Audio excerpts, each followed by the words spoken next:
every single piece of data that comes out of the production system in the world, the data that was used to make this phone, the data that is used to make electric cars, the data that is used to make basically all electronics on the planet today is owned by China. And the consumption data is owned by the United States. In China, the consumption data is owned by China, but in India, companies like Google, companies like Facebook, companies like Instagram, X, they own our consumption data. So if India wants to talk about AI, it has to first answer the question, what data is going to power that AI? And the answer today is India does not have that data. Neither does India have production data, neither does India have consumption data. We have handed our consumption data to the big American companies, and the production data we don't have anyway. So what would that vision look like? The first thing, we would start getting youngsters excited about this revolution. We would start to introduce the idea of a completely new way of moving, a complete revolution in how things move. We would start teaching our children in schools about batteries, about electric motors, about how these things combine, about how drones, robots, electric cars are structured, how they will work together. And most important, we have to start building a production network so that we can get access to production data. Now, what would we focus on? We would not give you a laundry list. China has at least a 10-year lead on India in this space. China has been working on batteries, robots, motors, optics for the last 10 years, and we are behind. So what would our president's address say to the youngsters? We will choose critical areas in each one of these technologies, and we will start to build capabilities in those areas. The second thing we would do, we would ensure that our banking system is not captured by 2 or 3 companies that basically do not allow you to build a production system. But our banking system is open, is dynamic, and is accessible to small and medium businesses and to millions and millions of entrepreneurs who want to take part in this revolution. Our foreign policy would take into account this revolution. When we talk to the United States, we would not send our foreign minister to invite our prime minister to his coronation. We would not send him 3 or 4 times, please invite our prime minister. Because if we had a production system and if we were working on these technologies, the American president would come here and invite the prime minister. So it is important to understand where Please.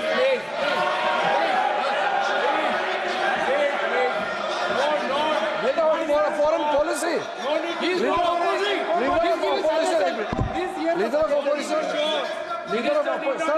Leader of opposition cannot make such serious, unsubstantiated statement. This is related to the relation between 2 countries. And he is making an unverified statement about invitation of the Prime Minister of our country. It's matter of our dignity. How can you make such kind of statement? He's leader of opposition, sir. He should be responsible in making such statement. LOP is giving us very positive suggestions. Why they are worried, sir? For the country, he is giving. Leader of opposition has the information from any official source. He must inform the House. If leader of opposition has the information, please inform the House. Okay. Who has told you that foreign ministers visited for the purpose which you have mentioned? You must specify it. So, I'm sorry that disturbed you, that question. I apologize for disturbing your peace of mind. It's okay. I've apologized. I've apologized for disturbing your peace of mind. I'm sorry. Apologize for lying to the House. ऐसा नहीं होता है। तो serious होना चाहिए leader of opposition को। कम से कम देश के मामले में तो एक हो, देश के मामले में तो एक वॉइस से बोलना चाहिए।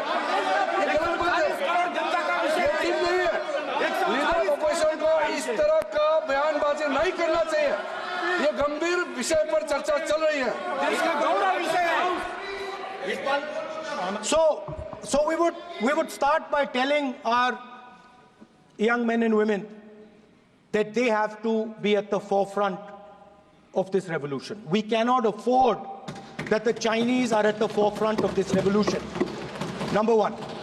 Number two, we will ensure that the absolute best experts on these technologies would talk to our students, would talk to our youngsters and guide them on what a future, on what these future technologies are going to do.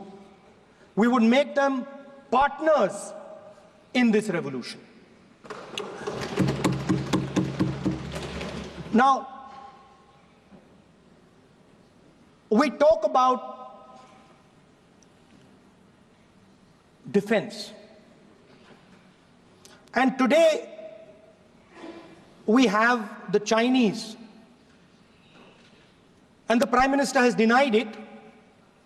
And the army has contradicted the Prime Minister. It's true.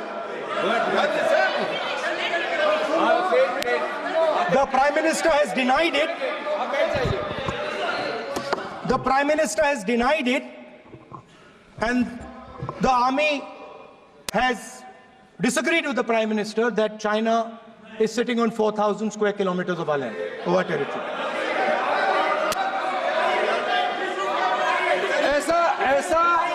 ऐसा इस सदन में अब मन चाहे बात नहीं बोल सकते हैं। ये बिल्कुल ठीक नहीं है सर। ये सीरियस मामला है। आप फॉरेन पॉलिसी पे, बॉर्डर इश्यू पर आप अपना कैसे मजाक बात कर सकते हैं? अपना मन कहानी आप बना के बोल रहे हैं। ये तो बहुत सीरियस मामला है। विदेशी प्रतिपक्ष के नेता जो आप विषय बोल रहे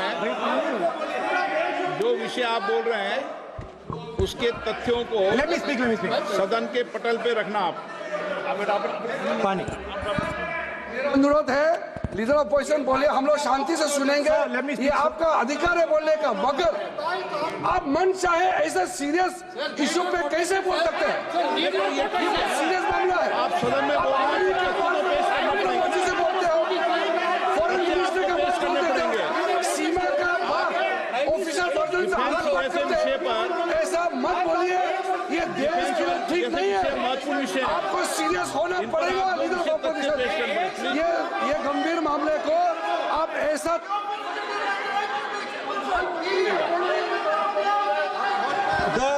The Prime Minister has denied that Chinese forces are inside our territory, but for some reason our army keeps talking to the Chinese about their entry into our territory, and our Chief of Army Staff has said that the Chinese are inside our territory. This is a fact. This is not invention, this is a fact. Now, but the reason China is inside our territory is important. Because people think that wars are fought between armies and their weapons. But the fact of the matter is that wars are fought by industrial systems. The fact of the matter is that China has an industrial system that is far stronger, far bigger than our industrial system. And that is why they have the guts to come inside this country.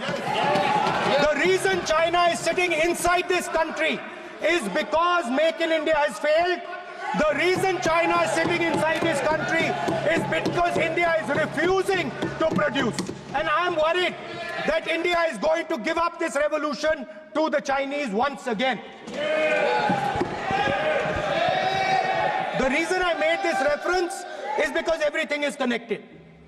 If and when we fight a war with China, we will be fighting with Chinese electric motors, Chinese batteries, Chinese optics, and we will be buying Chinese motors, Chinese optics, Chinese batteries. It is a non-sustainable proposition. That is why for our security, for the future of our children, for the future of our country, we have to build a production system, and we cannot allow this revolution to go by. Now, the next step, we have a strategic partner called the United States. The partnership should focus on how India and the United States can work together to take advantage of this revolution. That is what the conversation should be on. Please understand that India is as important as the United States for the simple reason that they cannot build an industrial system without us. They cannot build a production system without us. No matter what they say, the Americans simply cannot do what India can do because their cost structure is much, much, much more expensive than ours. We can build things that the Americans would never imagine. India can do that. So that would be the first part of a president's address. We would talk to the youngsters in India and say to them, we want you to be partners in this revolution. We want to change the Indian banking system so you can have access to it.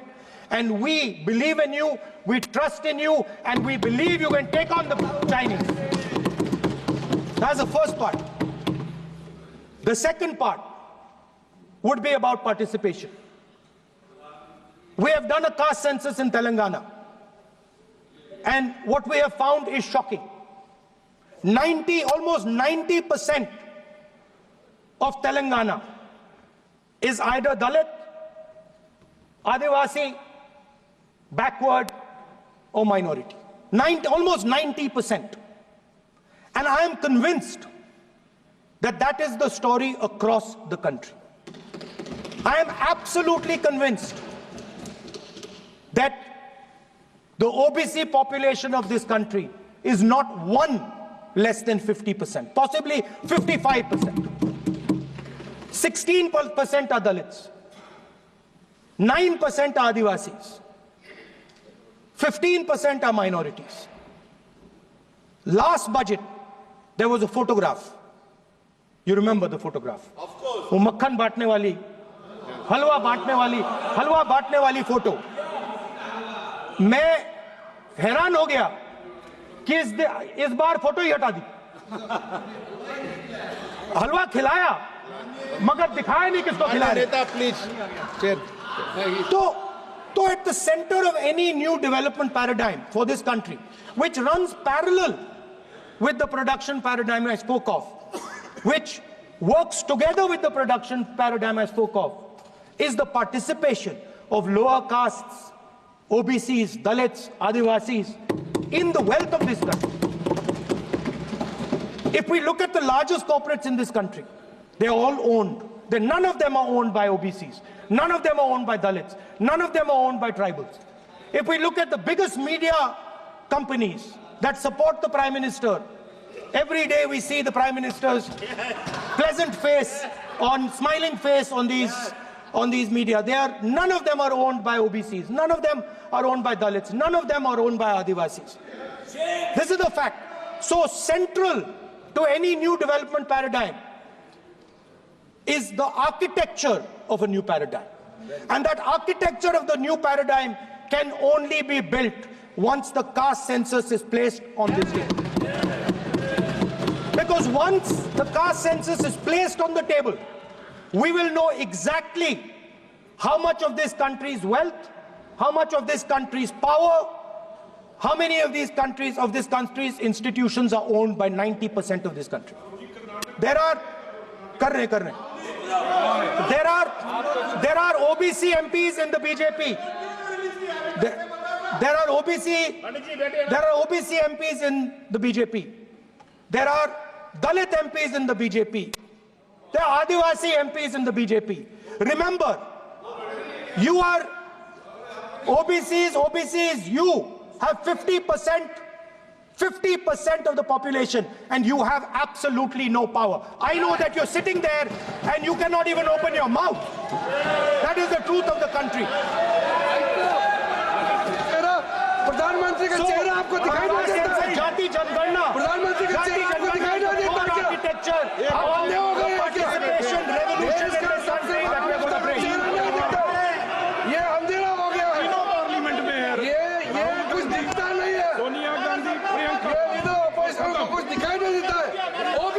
OBC So बात the करते idea, हैं so the idea is, Speaker sir, the idea.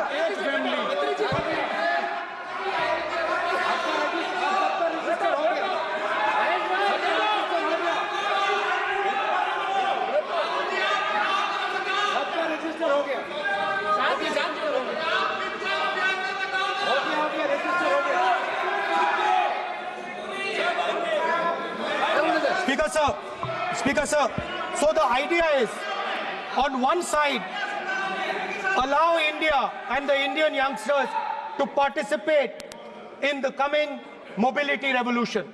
Allow them to participate in building robots, in building drones, in building electronic items, in building EVs. And on the other side, running parallel.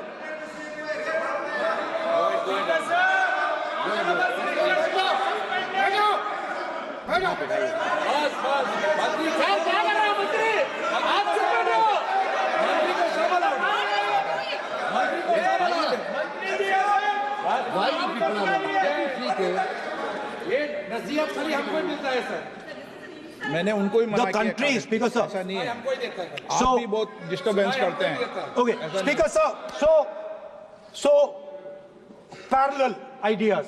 One idea, participate in the mobility revolution. Whether you're thinking of economy, weapons, production, healthcare, India should participate in this revolution. India should become the master of the electric motor, master of the battery, master of optics, and master of AI applied on top of that production system. Now imagine the power of AI when we apply it to the caste census. You imagine what we will do with AI and what we will do with the social revolution in this country when we start to apply AI on the data that we get from the caste census. So we are going to run a parallel track. On one side, participation, revolutionizing the participation of Dalits, OBCs, Adivasis in the ruling of this country, in the institutions of this country, in distribution of wealth of this country. And on the other side, parallel track, challenge the Chinese and participate in the revolution and defeat the Chinese in electric motors, batteries, solar panels, and wind. So that is the first two parts of any presidential election address that any India Gathbandhan leader would give you. The final, of course, we go back to the Constitution. This, our favorite,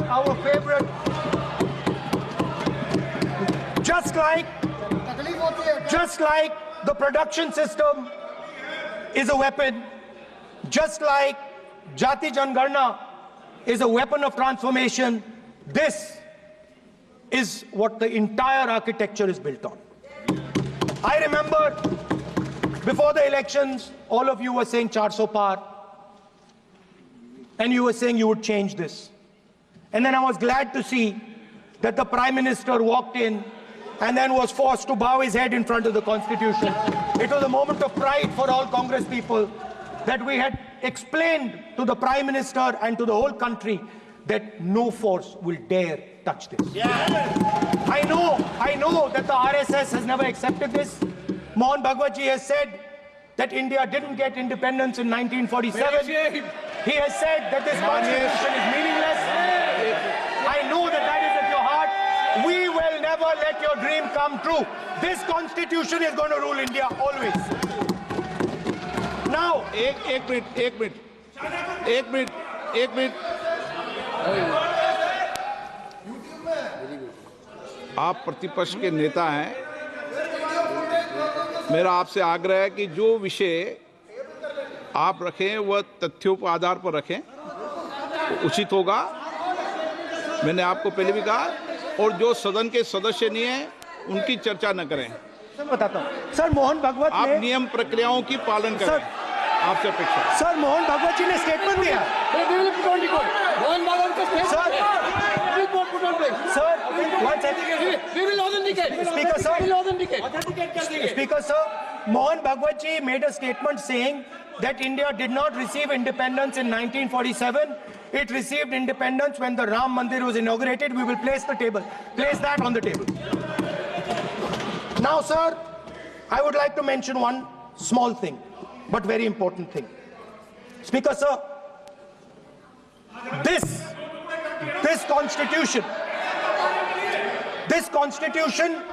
is supported by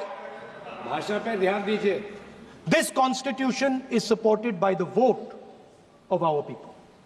Without the secure vote of the Indian people, this constitution means nothing.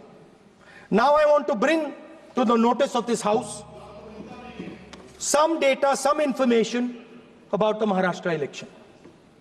Very simple stuff. Speaker sir, between the Lok Sabha election, which the India Alliance won, and the Vidhan Sabha election, the voting population of Himachal Pradesh was added to the voting roll of Maharashtra. Meaning the entire population of Himachal Pradesh was added to the voter rolls of Maharashtra. Please understand what I am saying. In Lok Sabha, the difference between Lok Sabha and Vidhan Sabha was the population of Himachal. The entire population. Almost 70 lakh new voters suddenly arrived between Lok Sabha and Vidhan Sabha. Now, the most interesting part, and the Prime Minister is not looking at me. The most interesting part. The most interesting part. Municha kar liya suddenly. The most interesting part is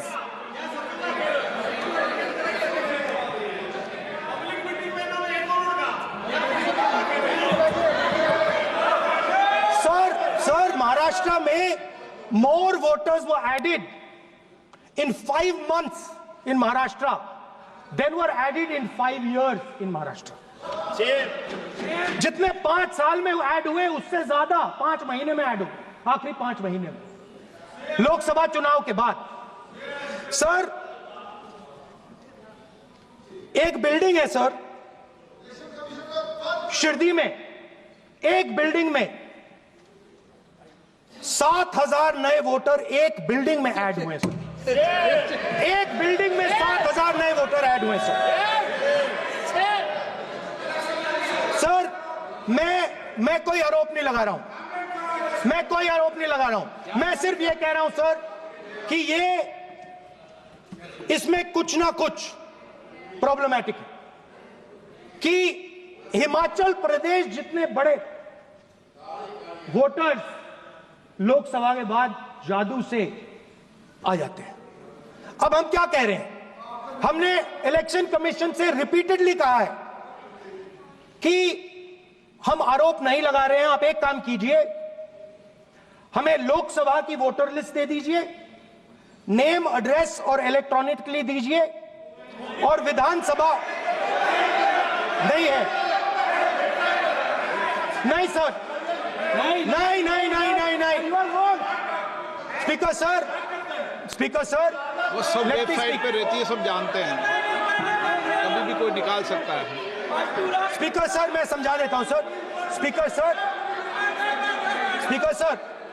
वो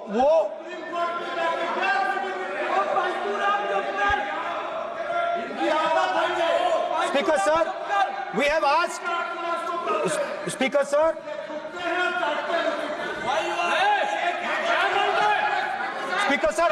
we are asking this question. Speaker sir, population of Himachal Pradesh. Please. Population of Himachal Pradesh has voted in Maharashtra. We are saying to the Election Commission, please give us the names and addresses and polling booths of all the workers in the Lok Sabha and all the workers in the Vidhan Sabha so we can calculate who these new workers are. who these new voters are. Interestingly, the new voters are mostly in the constituencies that the BJP has swept. Please understand, the new voters have been added mostly in the constituencies where BJP has swept. I am still not making an allegation. I am saying on the floor of the House that the Election Commission has to give the data of the Maharashtra elections to the Congress Party, to the Shiv Sena and to the NCP, so that we can see exactly where these voters have been added, who has been subtracted, who has been added, where they have been added. This is not an irresponsible request. This is a very simple request for them to fulfill. The reason I am saying this, sir, is because the rules have been changed. This is not just said in isolation. Speaker, sir, the election commissioner used to be chosen by the Prime Minister, Leader of Opposition, and the Chief Justice. Sir, the Chief Justice was removed from that committee. Why? Why? This is a question, sir. This is a question to the Prime Minister. Why was the Chief Justice removed from the committee? Now, in a few days, I'm going to go to the meeting. I'm going to go to the meeting. There's going to be Mr. Amit Shah and Mr. Modi ji. And there's going to be me. 2 to 1. Why am I even going to the meeting? What is the purpose of me going to the meeting? I'm only going to the meeting to certify what Modi ji and Amit Shah ji are going to say. Right? Whereas if the Chief Justice was there could be a discussion. Chief Justice and Leader of Opposition could say, no, we don't agree. So, there seems to be a calculated strategy. Now, just prior to the Lok Sabha, the election commissioner was changed and 2 new election commissioners were placed. Yes. We know that the election dates were changed. Yes. We know that the elections were postponed. These are facts. These are not things I am inventing. So, in order to safeguard this constitution, the entire opposition requests the data for the Maharashtra election. We request the data and the electoral voter list for Lok Sabha and the corresponding list for Vidhan Sabha. And I am very confident that the Election Commission will not give us this information. Speaker, sir, that is broadly. So the third element of our President's address would be a determined defense of India's institutions, of our democratic system, and a re-look at our entire democratic framework, and the looking again at all the institutions that have been taken away from the people of India. So those would be the type of things that we would say in a presidential address. I'd like to finally say one thing. In the last, थोड़ा बढ़ा देता हूँ. अब मैं थोड़ा और खींचूंगा. अब और खींचूंगा थोड़ा. अब और खींचूंगा. So in the last, there is a background, a philosophical background to what I am saying. Essentially, what I am saying to the youngsters of India and to this House is that instead of focusing on multiple things, instead of telling us a laundry list, give us a strategy, give us a vision, make it clear, right? Now, there is a philosophical basis to this. There is even a deep philosophical basis to this. I showed you the picture of Shivji, which you didn't allow me to show. I showed that picture for a reason. What does that picture tell us? If you look at that picture carefully, it tells us focus carefully. Do not get distracted. Do not look here and there. Do the job at hand. So there is a philosophical basis to the speech I have given. I have not told the House and the country that we will do this, and this. This is the philosophy of Shivji. Say what you have to say, but be clear that you're going to do that one thing and don't do 56, 70 different things. So there is a link between our philosophical tradition, our religious tradition, and what I'm saying. And that is what India needs to do. India needs to connect the past, the values of the past. You talk about Sardar Patel ji, but you destroy Sardar Patel ji's values every day. You talk about Ambedkar ji, you destroy his values every day. You talk about Nehru ji, no, you don't talk about Nehru ji. Right? You bow in front of Buddha. You destroy what he says. So the point is, you have to be truthful to what you are, right?